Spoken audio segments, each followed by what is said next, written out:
자, 392쪽에 제3취득자 지위가 나오죠.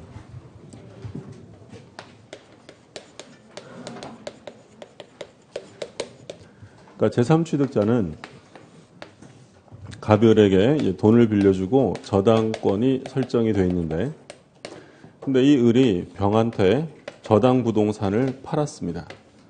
저당이 달려있는 상태고요. 그러면 이 병은 저당 달린 부동산의 소유권을 취득해서 사용하는 사람, 이 사람 제3취득자고요. 근데 꼭 소유권만 제3취득자가 아니라 예를 들어 후순위로 전세권을 설정했다든지 아니면 뭐 토지 저당권이 있어서 후순위로 지상권을 설정해서 사용하는 사람, 이런 사람들을 전부 제3취득자라고 불러요. 근데 하나 유의하실 점은 여기에 후순위 A라는 저당권자가 있어요. 그럼 후순위 저당권자는 제3취득자냐라고 물으면 얘는 제3취득자가 아니다라는 것이 판례 입장이죠. 그러면 이 제3취득자들의 공통된 운명은 뭐라고 있냐면 저당권이 실행되면 얘는 더 이상 이 부동산을 사용 수익할 수가 없어요. 전부 다 저당권이 실행되면 예를 들어 A가 경락을 받았다. 그러면 소유권은 A한테 넘어가고요. 저당권 뒤에 설정된 이 용의권들은 경매로 전부 다 소멸돼요. 그럼 얘들은 매우 불안정한 지위 있을 수밖에 없기 때문에 이 사람들을 보호하기 위해서 세 가지 규정을 뒀어요. 그러니까 첫 번째는 뭐냐면 계속 사용하고 싶으면 경매에 참가해서 뭘 하면 돼요? 경락을 받아라. 1번이 경매인이 될 수 있는 권리예요. 근데 뭐 경락 받기 싫은가요? 다 받고 싶은데 장담할 수 없는 거잖아요. 그럼 두 번째는 저당권 실행을 막기 위해서 병이 을의 채무를 대위 변제하는 거예요.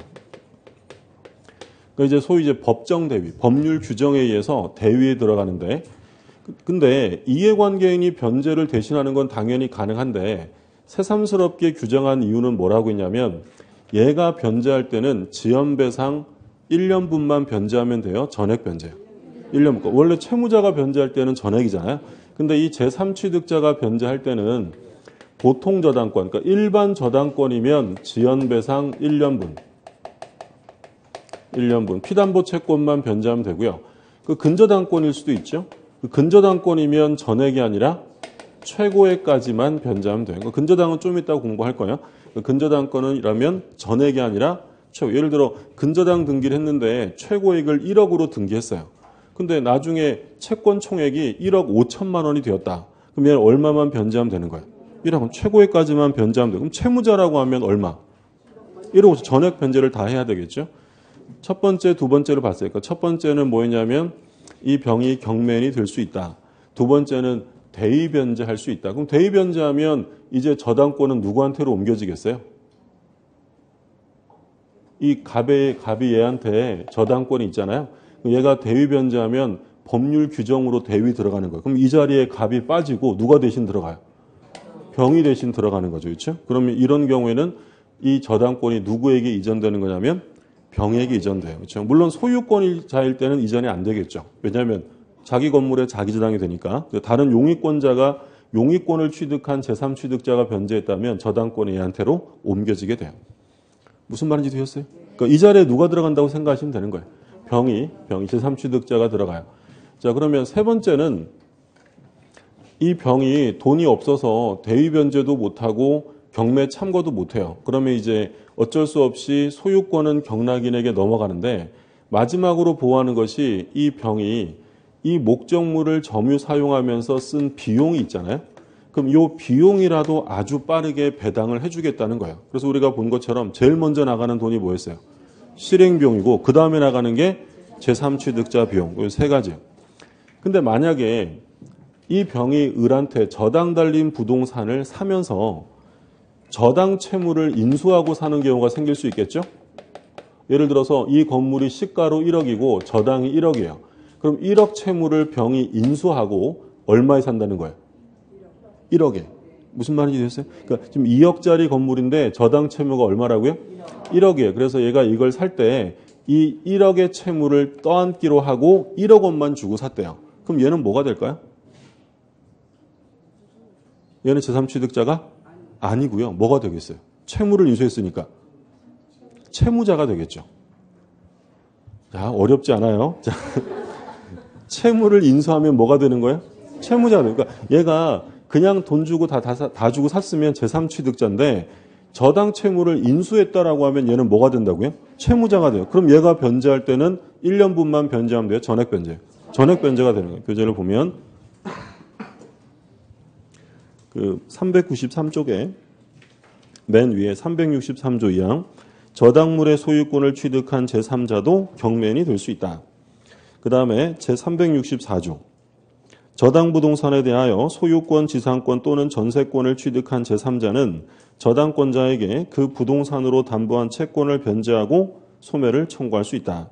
근데 그 넷째 줄에요. 넷째 줄에 제3취득자는 지연이자에 대해서 원본의 이행기를 경고한 후에 1년분만 변제하면 족하다는데 의의가 있다라고 되어 있고요. 그런데 그 기억해 보시면 근저당 부동산에 대하여 후순위 저당권을 취득한 자, 얘는 제3취득자 아니에요? 아니죠. 그럼 둘째 줄에 가운데 뭐라고 되냐면 얘는 제3취득자에 해당하지 아니하므로 마지막에 보세요.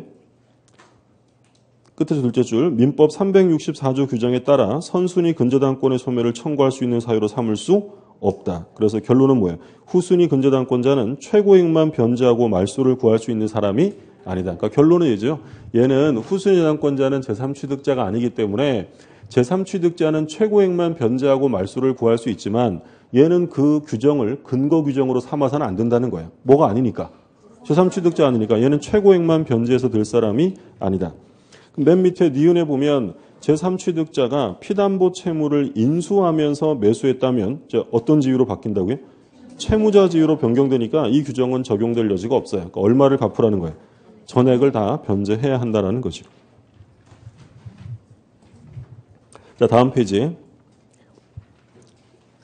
367조 저당물의 제3취득자가 그 부동산의 보존 개량을 위하여 필요비 또는 유익비를 지출한 때에는 저당물의 경매대가에서 우선 상환 받을 수 있다. 그러니까 지금 제3취득자를 위한 규정이 몇 개 나왔냐면 3개 나왔어요. 3개.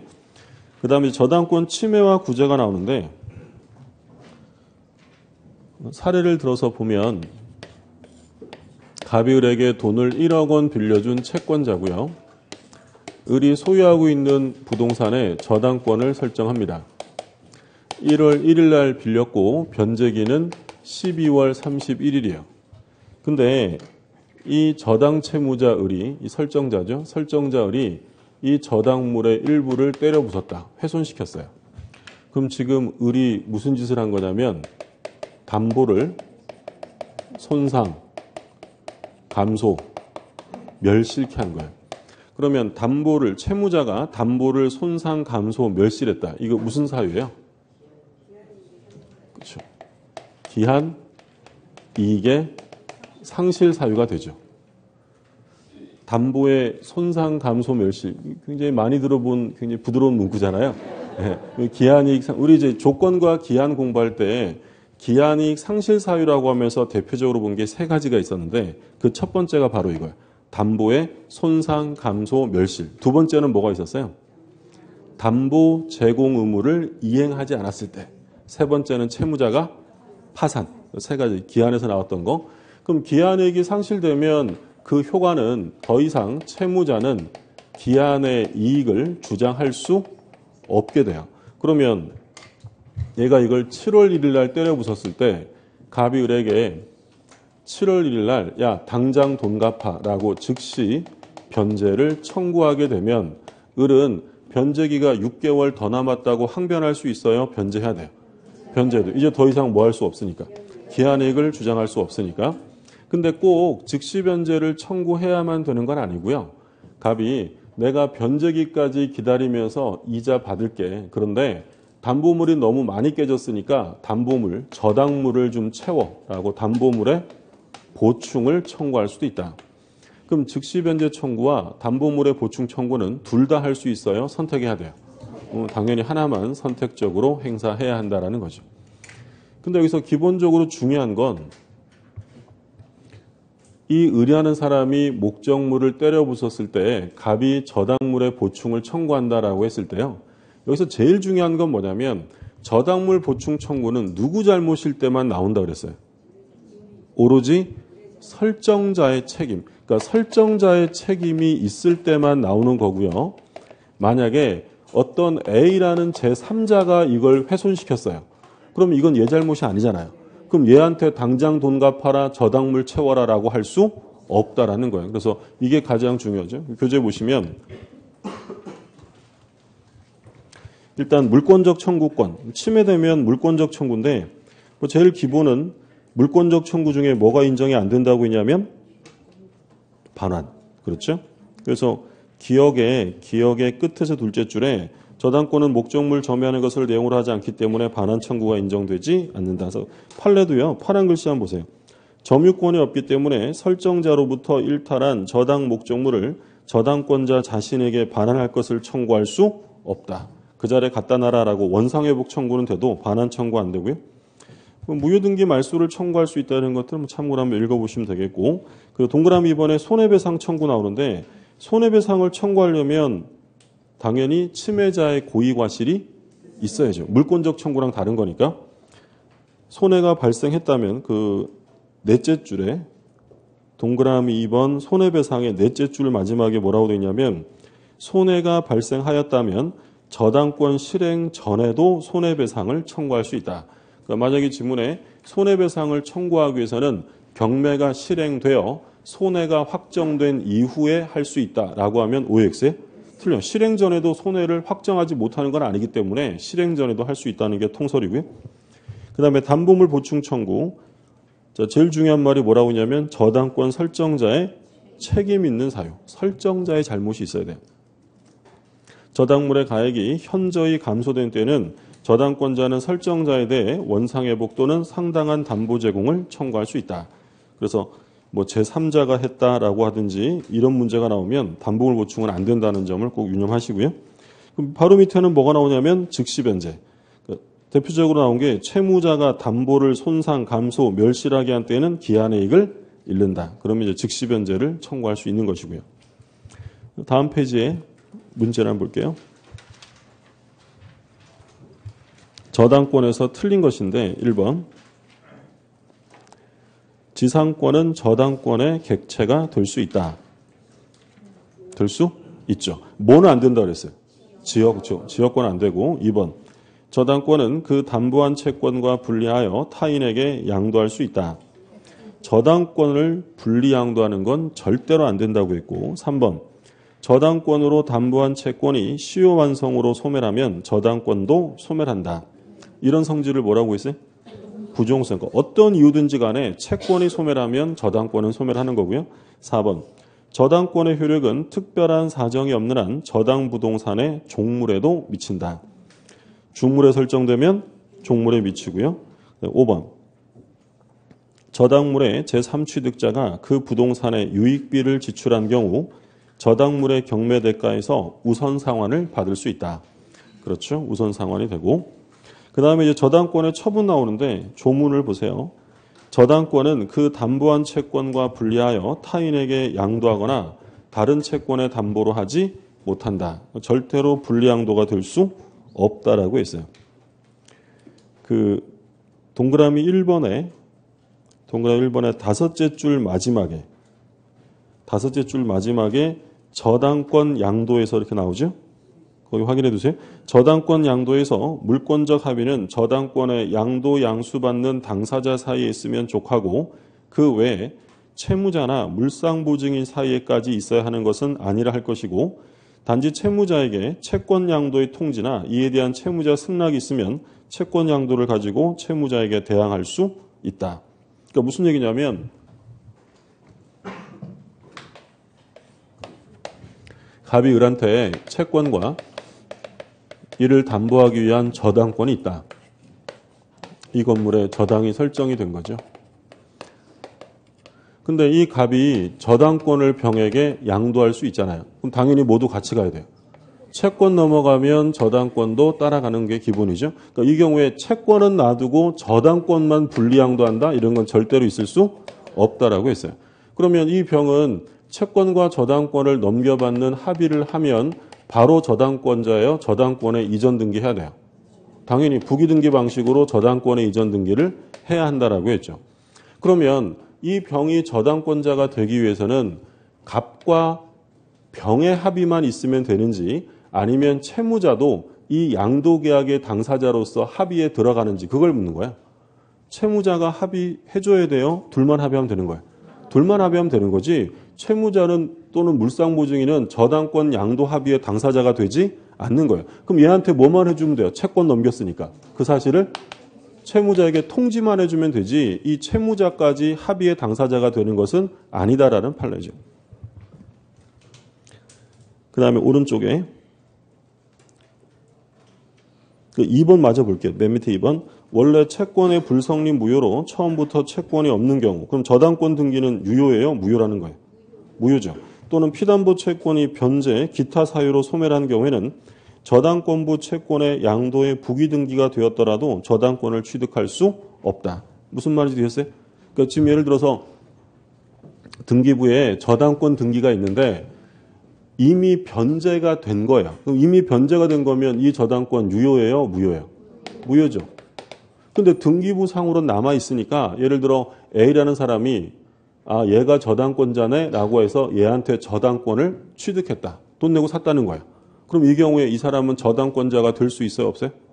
당연히 될 수 없는 거죠. 왜냐하면 무효 등기 믿고 사봐야 이전해봐야 보호될 수 없어요. 등기의 공신력이 인정 안 되기 때문에 무효인 저당권을 신뢰하고 이전 등기를 받았다 하더라도 저당권이 부활할 수는 없다라는 거죠. 자, 소멸을 볼게요. 369조. 저당권으로 담보한 채권이 시효의 완성, 기타 사유로 인하여 소멸한 때에는 저당권도 소멸한다. 어떤 이유든지 간에 채권이 소멸하면 저당권도 소멸한다라는 거죠. 자, 여기까지가 이제 우리가 늘 봐왔던 보통 저당권이고요. 그 다음에 이제 특수 저당권이 나옵니다. 왠지 특수하니까 됐다 어려워 보이죠? 그렇게 어렵지 않아요. 두 가지가 나오는데 공동저당이 1번이에요. 별표 하나 해두시고요. 그거 끝나면 402쪽에 근저당이 나와요. 근저당은 별표 2개 해두시고요.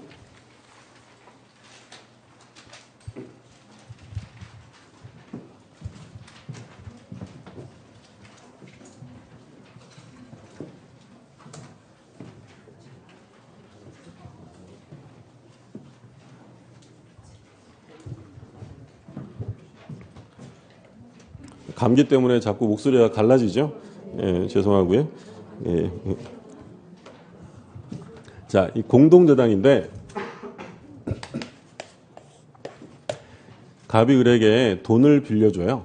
그러니까 우리가 맨날 예를 들었던 건 얼마를 빌려주냐면 1억이죠. 그렇죠? 어릴 때부터 1억이 제일 큰 돈인 줄 알아가지고 근데 이번에 더 많이 3억을 빌려줘요. 그래서 을이 X부동산을 담보로 제공했더니 갑이 안 돼. 그걸로는 부족하니까 더 대 이럽니다. 그러니까 응 하고 하나 또 대면 되죠. Y부동산 약해 더 대. 또 대면 되고요. 합의만 있으면 뭐 얼마든지 늘려나갈 수 있어요. 우리 등기법에서 공동담보가 몇 개 이상이면 공동담보 목록을 제출해야 된다고 배웠어요. 5개 그렇죠? 얼마든지 늘려가는 거예요. 그러면 갑이 이렇게 공동저당을 설정을 했고요. 그리고 뭐 후순위자들이 있을 수 있죠. A, B, C. 예를 들어 A는 1억 5천, B는 1억 원, C는 5천만 원 이렇게 돼 있어요. 일단 공동저당은 전부 다 개별적으로 있는 것이기 때문에 각각의 저당권 등기 다 해줘야 되고요. 그리고 하나가 무효가 된다 하더라도 나머지는 유효하게 존속합니다. 전부 다 독립적이에요. 그러면 이제 문제는 뭐냐면 을이 돈을 안 갚았어요. 그럼 갑이 경매를 실행하겠죠. 근데 이 갑이라는 사람이 경매를 실행할 때 원칙 없이 자기 마음대로 여기서 찔끔, 여기서 많이, 여기서 찔끔 이렇게 받아가면 다른 사람들이 피해볼 수 있잖아요. 그래서 이런 경우에는 원칙을 규정해서 배당받는 것을 정해놓은 거예요. 그러니까 배당받는 것은 크게 두 가지예요. 동시배당이 있고요. 동시배당이라는 것은 이 XYZ 부동산을 한꺼번에 경매에 넘겨서 배당을 받는 거고 근데 이 중에 일부에서만 먼저 배당을 받는 경우도 있는데 그걸 이시배당이라고 해요. 또는 뭐 순차배당이다라고 부르기도 하고요. 그러면 동시배당부터 보면 갑이라는 사람이 막 받아가면 안 되니까 법률이 368조 1항을 볼게요. 397쪽에 368조 제1항 동일한 채권의 담보로 수개의 부동산에 저당권을 설정한 경우에 그 부동산의 경매대가를 동시에 배당하는 때에는 동시배당이죠. 각 부동산의 경매대가에 비례하여 그 채권의 분담을 정한다. 중요한 말은 동시배당할 때는 어떻게 한다고요? 경매대가 비례. 이게 핵심어예요. 경매대가에 비례한다. 안분배당하는 거예요. 목적물의 부동산 가격에 비례해서. 그러니까 예를 들어서 이 X부동산이 3억 원, Y부동산이 2억 원, 마지막으로 1억 원 이렇게 돼 있으면 동시배당을 하면 이 값이 3억 원을 XYG에서 각각 얼마씩 배당받아 가느냐. 요거 계산하는 문제가 가장 기본적이고 가장 흔하게 출제되는 문제예요. 계산하면 되겠죠? 몇 대 몇이라고요? 3대 2대 1. 그럼 X부동산이 3, Y부동산이 이렇게 되잖아요. 그러면 이 값이 X부동산에서 받아가는 돈은 3대 2대 1의 3이니까 6분의 3. 오, 약분이 돼요? 2분의 1 이렇게 돼. 총 채권 3억이니까 얼마가 나오겠어요? 1억 5천이고요. 그 다음에 Y부동산은 3대 2대 1의 2니까 6분의 2. 그럼 3분의 1이겠죠? 3분의 1에 3억이니까 얼마가 나와요? 1억. 그럼 마지막으로는 6분의 1이에요. 총 채권액 3억이니까 얼마가 나와요? 5천만 원. 이렇게 배당을 받으라는 거예요. 그래서 이 값이 X부동산에서 1억 5천만 원, Y부동산에서 1억 원, 여기서 5천만 원. 이렇게 경매대가에 비례해서 배당을 받아야 돼요. 계산이 별로 안 어렵죠? 우리 민법에 나오는 유일한 산수예요. 아마 개론 시간에 계산 문제는 뭐 장난 아니잖아요. 우리 민법은 딱 요거. 계산 문제가 민법 시험에 나오면 딱 요거밖에 없어요. 그래서 몇 대 몇이냐 해서 분자 분모 해가지고 해주면 나오는 거고요. 근데 이게 되게 쉬워 보이잖아요. 근데 해보셔야 돼요.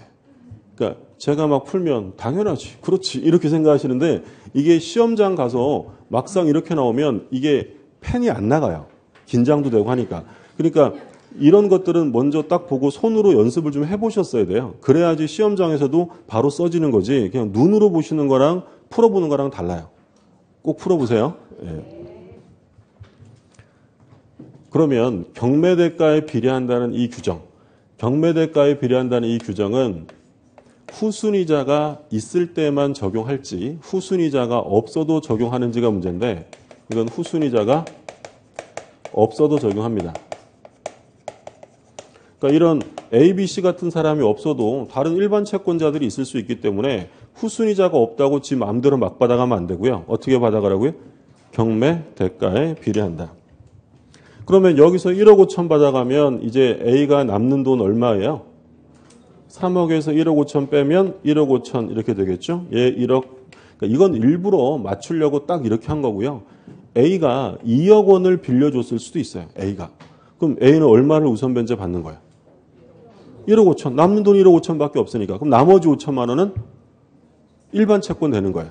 무슨 말인지 되셨죠? 그래서 얘가 경매대가에 비례해서 받고 남는 돈이 차순위자들에게 내려간다라고 생각하시면 돼요. 사례는 거의 전형적이에요. 보통 2개가 나오는 경우도 있고 3개가 나오는 경우도 있는데 3개 나오면 비율은 다 3대 2대 1이라고 생각하시면 돼요. 학자들이 대부분 다 3대 2대 1로 예를 싣고 있기 때문에 봐두시고 그리고 이거 그냥 이렇게 보시면 되고요. 고민하지 마세요. 뭐 얘를 괜히 2순위 한번 넣어보고 어떻게 하지 이런 거 하지 마시라고요. 시험에 모든 시험은 100%다 1순위로 나와요. 그러니까 그런 건 신경 쓰지 마시고 몇 대 몇 대 몇이냐 이것만 비율 지키면 되고요. 우리가 주임법 할 때요. 주임법 할 때 이거 본 적 있죠. 소액 임차인이요. 근데 서울 기준으로 1억에 소액 보증금 3,400을 최우선 변제 받는데 그럼 얘는 건물로 주택 건물로부터만 우선 변제가 되어 대지를 포함해요. 대지를 포함한 환가대금에서 우선 변제를 받습니다. 그러면 채권이 3,400만 원 받아갈 게 있는데 담보가 몇 개예요? 토지 건물 2개죠. 막 받아가면 돼요. 경매대가 비례해야 돼요. 경매대가 비례. 368조 1항을 유추 적용한다라는 게 판례야. 이거 기억나세요? 그래서 토지 경매가가 3억이고 건물 경매가가 1억이었어요. 그러면 얘가 3,400만 원을 어떻게 받아가냐면 3대 1의 비율로 배당 받아간다고 했죠. 그래서 제가 그때 놀라운 암산을 해가지고 여기서 850, 여기서 2,550 이렇게 3대 1의 비율로 배당받는다. 교재 한번 볼게요. 그 399쪽에 맨 밑에 판례박스입니다. 제목 볼게요. 주택 임차인이 소액보증금에 대하여 대지와 건물 모두로부터 배당을 받는 경우 민법 제368조 1항을 유추 적용하는지 여부 적극. 그래서 파란 글씨 맨 마지막에 뭐라고 되어 있어요? 민법 368조 1항을 유추 적용하여 대지와 건물의 경매 대가에 비례하여 채권의 분담을 정해야 한다. 이거 봤던 내용이고. 자, 이게 지금 우리가 뭘 봤냐면 동시배당을 봤어요. 동시배당. 그 다음에 이시배당이에요. 그러니까 이시배당은 뭐냐면 이 중에 일부에서 먼저 배당을 받아갈 수 있어요. 그러면 이 건물만 경매하면 얼마 나와요? 3억. 그러면 얘는 여기서 전부를 배당받아갈 수도 있는 거예요. 그럼 문제는 누구겠어요? 요 A가 문제겠죠. 그러니까 이 YG 부동산은 손도 안 댔기 때문에 B, C는 아무런 문제가 없는데 만약에 이런 경우에 아무런 규정도 안 두면 이 A는 줄 잘못 써가지고 돈 한 푼도 못 받는 수가 있는 거잖아요. 그럼 이런 일이 생기면 안 되니까 얘를 위해서 2항을 둔 거예요. 2항. 아까 1항 보셨고 397쪽에 2항을 볼게요. 2항. 전항의 저당 부동산 중 일부의 경매 대가를 먼저 배당하는 경우, 이걸 줄여서 뭐라고 부르는 거예요? 이시배당 또는 순차배당인데 그 대가에서 그 채권 전부의 변제를 받을 수 있다. 얼마를 받아갈 수 있다고요? 전부 3억 다 받아갈 수 있는 거예요? 이 경우에는 그 경매한 부동산의 차순위 저당권자, 그럼 여기서는 누구겠어요? 사례에서는 A겠죠. A는 선순위 저당권자가 전항의 규정, 그러니까 동시배당 규정에 의하여 다른 부동산의 경매 대가에서 변제받을 수 있는 금액의 한도에서 선순위자를 대위하여 저당권을 행사할 수 있다. 이해되셨어요? 그러니까 얘가 동시배당을 하면 1억 5천만 원, 1억 원, 5천만 원 받아갈 거였는데 이시배당하면서 얼마를 받아간 거예요? 3억. 그러면 이 값은 여기서 이제 1억 원과 5천만 원을 배당받아갈 게 있어요? 없어요? 없죠. 다 받아갔잖아요. 그러면 한 푼도 못 받아가게 되거나 피해를 보게 된 이 A가 값이 원래 받아갈 수 있는 것을 어떻게 하라는 거예요? 대위에서 여기서 1억 원, 여기서 5천만 원을 받아가라 이런 얘기예요. 그러면 B씨보다 누가 먼저 받아가죠? A가 먼저 받아. 그럼 B씨에게 불만이 있어요? 없어요? 전혀 없어요. 왜냐하면 어차피 값이 동시배당했다면 B보다 값이 얼마를 받아요?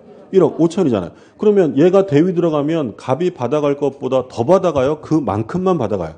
그만큼만. 동시배당 시 받아갈 만큼만 받아가니까 어차피 얘들은 이순이었잖아요. 얘들에게는 뭐 새로운 피해가 생기는 게 아니라는 거예요. 그래서 동시배당은 경매대가 비례, 이시배당은 차순위자가 선순위자가 대위에서 받아갈 것을 대위에서 받아가면 된다라는 거예요. 근데 우리 판례는 이런 이시배당에 관한 규정은 공동담보가 전부 다 부동산일 때만 대위 규정을 적용한다라는 게 판례고요. 부동산이 일부가 아닌 경우, 이런 경우가 있었어요. 갑이 을한테 돈을 빌려주고요. 공동담보를 잡은 게 A를 잡았는데 A는 부동산이 아니라 선박이었어요. 선박. 이거 배예요, 배. 이건 부동산. 이렇게 공동저당을 잡은 거예요. 그 후순위자 이렇게 병 이렇게 있고요. 그럼 얘가 이 선박에 대해서 이시배당을 했다면 이 차순위자가 이 규정에 대해서 비부동산에 대위 들어갈 수 있느냐? 들어갈 수 없다는 거예요. 이게 대위 들어가려면 전부 다 뭐일 때만? 부동산일 때만 적용한다는 게 판례입니다. 400쪽을 보세요. 400쪽. 400쪽에 이시배당인데 맨 밑에 판례 박스 있죠.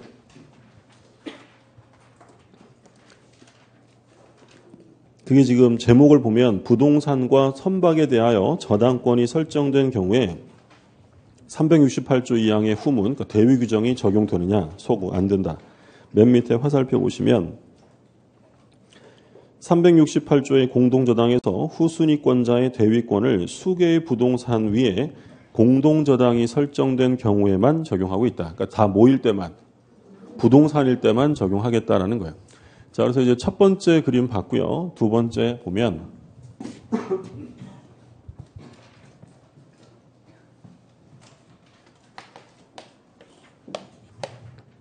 갑이 예를 들어서 1억 5천만 원을 을에게 빌려주고요. 그리고 A 부동산과 X 부동산과 Y 부동산에 공동저당을 설정합니다. 근데 X 부동산은 경매가 2억, Y 부동산은 경매가 1억이에요. 갑이 동시배당을 실행했다. 그러면 갑은 X, Y에서 각각 얼마씩 배당이 됩니까? 자, 째려본다고 답이 나오는 게 아니라 빨리 해보셔야 되겠죠. 물론 바로 그냥 보고 뭐 암산이 될 수도 있지만 그래도 손으로 해보는 연습을 하셔야 돼요. 1억 5천을 2대 1로 쪼갠다는 거죠. 그럼 이건 3분의 2, 이건 3분의 1. 그럼 이거 얼마야?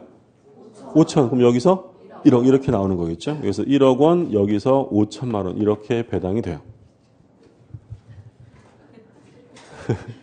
자, 그런데 이건 지금 전부 다 채무자 소유일 때고요.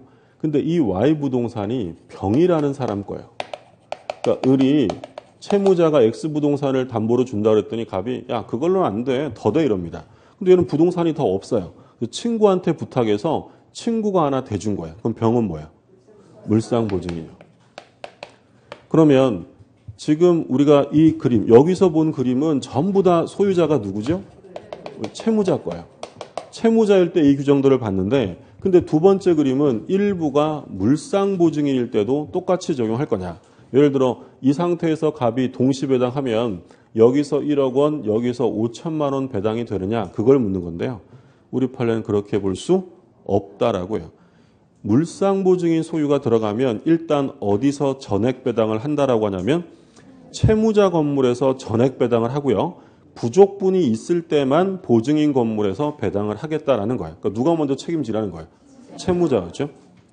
중요합니다. 중요하고. 그러니까 이게 우리 시험에 예전에 15회 추가 시험에 출제가 됐었는데 이 사례가 똑같이 나왔었는데요. 근데 그때는 정답이 여기서 1억 원, 여기서 5천만 원 배당 받는다가 맞는 지문이었어요. 근데 그때는 판례가 나와 있지 않고 학설상으로 그렇게 얘기를 한 거예요. 채무자 거든 물상보증인 거든 경매대가 비례라고요. 근데 우리 판례가 2010년에 판례를 새로 내면서 일부가 물상보증인 거면 그렇게 해서는 안 된다는 거예요. 일단 어디서 책임지라고요? 채무자. 교재 볼게요. 401쪽에 맨 위에 디귿은 물상보증인과의 관계인데 A번에 동시배당 나오죠. 자, 별표해 두세요.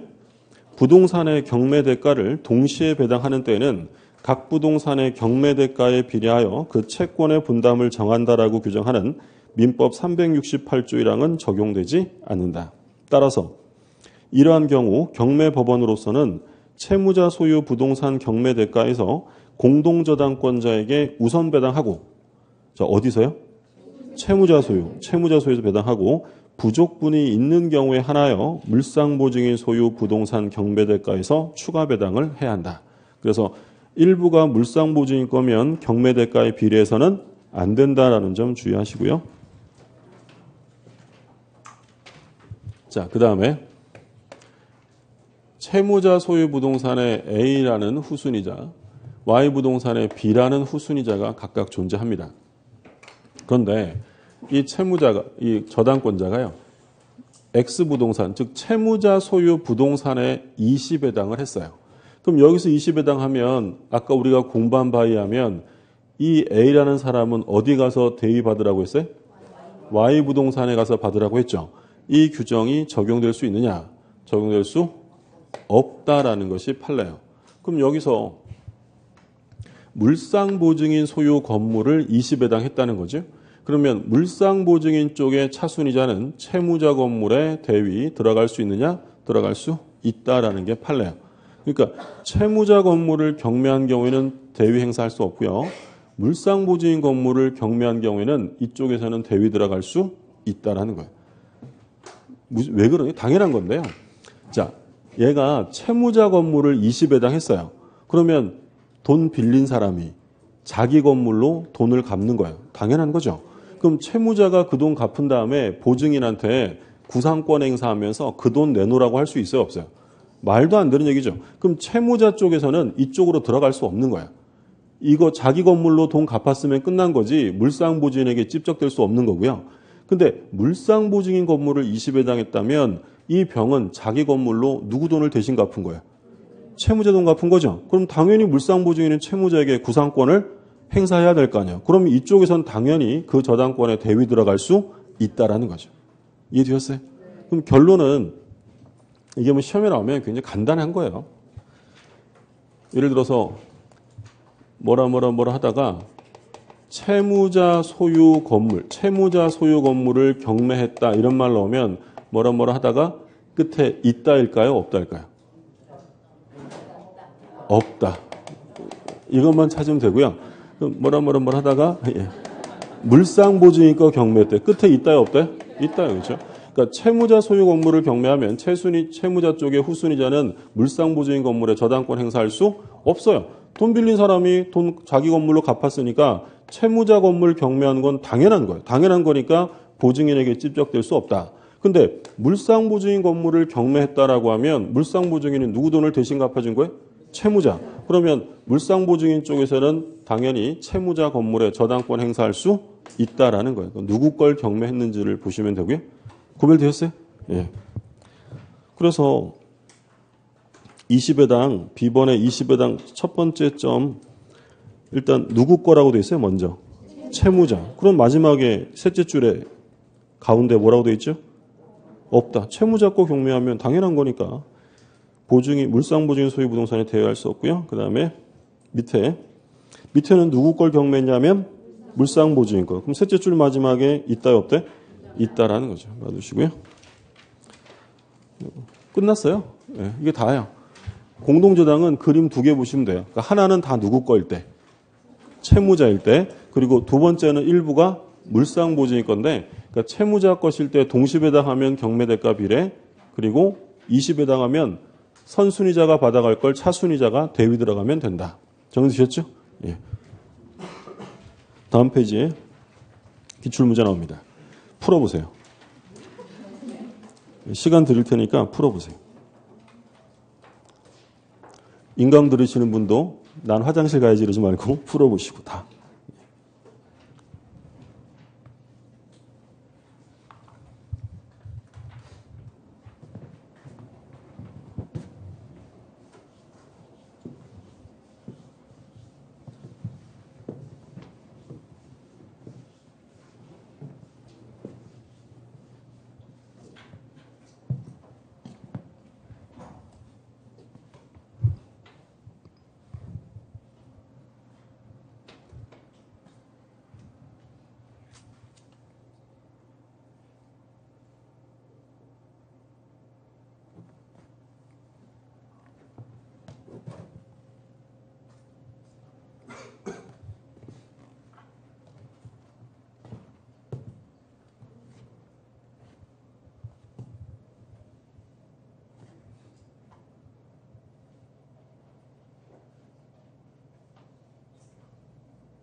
다 푸셨어요?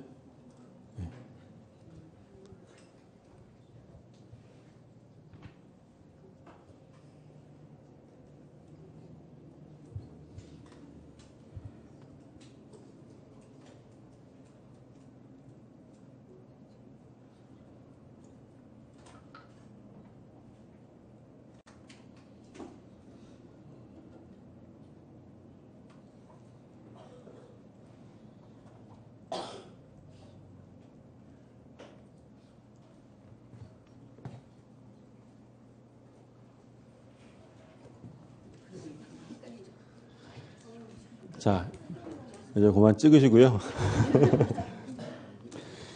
진도도 부족한데 직접 풀어보시라고 시간을 드린 이유는 뭐냐면 풀어보셔야 돼요. 눈으로 보는 거랑 막상 이거 나오면 잘 안 된단 말이죠. 시험장에서의 압박감도 있고 내용 자체는 뭐 복잡한 건 없고요.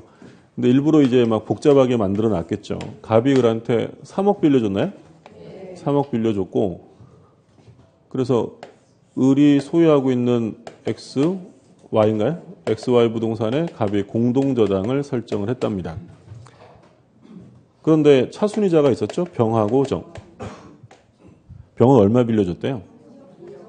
2억 4천이요. 정은 1억 6천.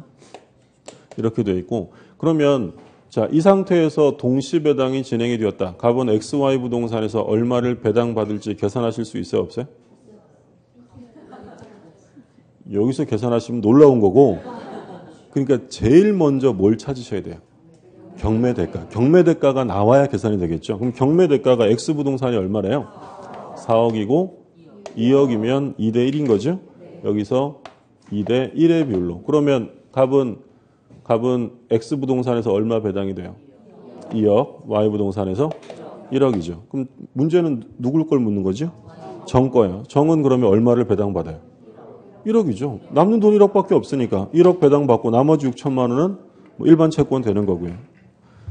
답은 4번이죠. 4번. 이해되셨어요? 예. 근데 지금 제가 푸니까 되게 간단하게 풀리잖아요. 이건 제 실력이고, 그렇죠? 직접 풀어보셔야 돼요. 직접 풀면 이게 생각처럼 안 나가요. 그러니까 몇 번 이렇게 연습을 좀 해보시라고 시간을 좀 드린 거고요. 공동저당이고, 그 다음에 이제 근저당이 나오는데, 근저당부터는 좀 쉬었다가 보시죠.